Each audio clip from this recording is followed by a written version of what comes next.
Hi, thanks for checking out the video. If you're new to the channel and you enjoy the content, please hit like, share, and subscribe. Hello friends and students, let's study the song. Alright, I have learned this piece in the meter of 4/4, let's say the key of A minor. What I'm going to do is show you how to play the guitar part or the background music. So let's begin.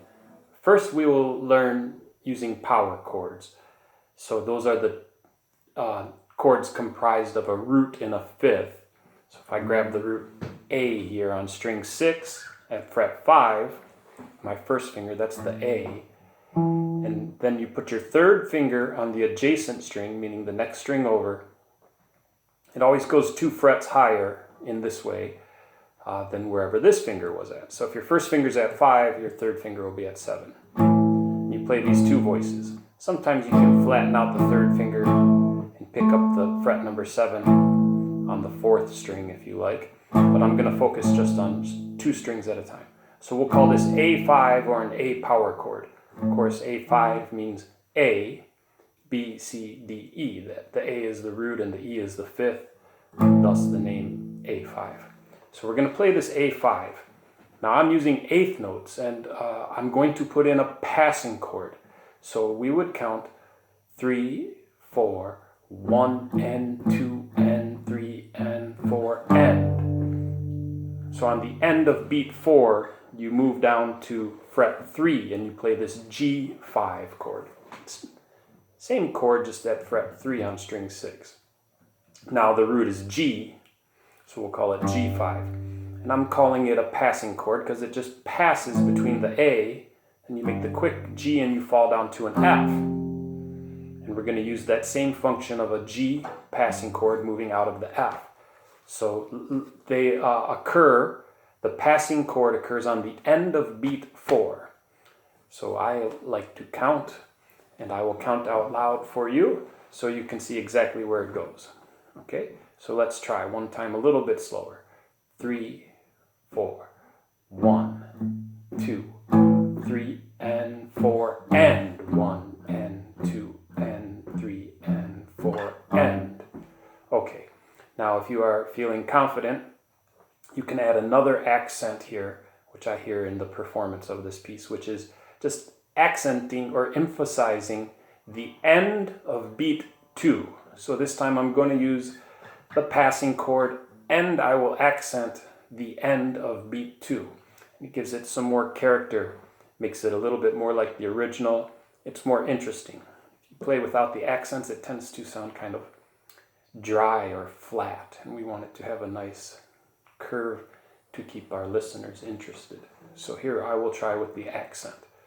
3 and 4 and 1 and 2 and 3 and 4 and 1 and 2 and 3 and 4 and. Now the last 2 measures, I'm going to pop this G5 over and put your first finger on string 5 at fret 3 and your third finger on string 4 at fret 5. Now you have to move your pick also over to that same pair of strings and you play this chord for 2 measures. It's a C5 chord or a C power chord, so that would be 1 and 2 and 3 and 4 and 1 and 2 and 3 and 4 and. Okay, so that's the progression. It's 4 measures long. That was A5, then F5, and then 2 measures of C5. Of course, I'm not mentioning the passing chord, but it's there. You could substitute, for those of you who prefer, an A minor, could be a little bit better tuned, and then an F, and then a C, right? It's tuned well enough on the low 4 strings. So let's do it with the power chords. I'm just suggesting that if you prefer, you can use the open position chords, even though the recording seems to use the root 5th chords. The key signature allows us to use those other chords without interrupting or interfering with the overall character too much. All right, so I'll count to 4, and I'll do this whole thing 2 or 3 times in a row with the accents and the passing chords. All right, counting to 4. 1, 2, 3, and 4, and 1, and 2, 3, and 4, 2, 3, 4, C, 2, 3, 4, 1, and 2, 3. One more time.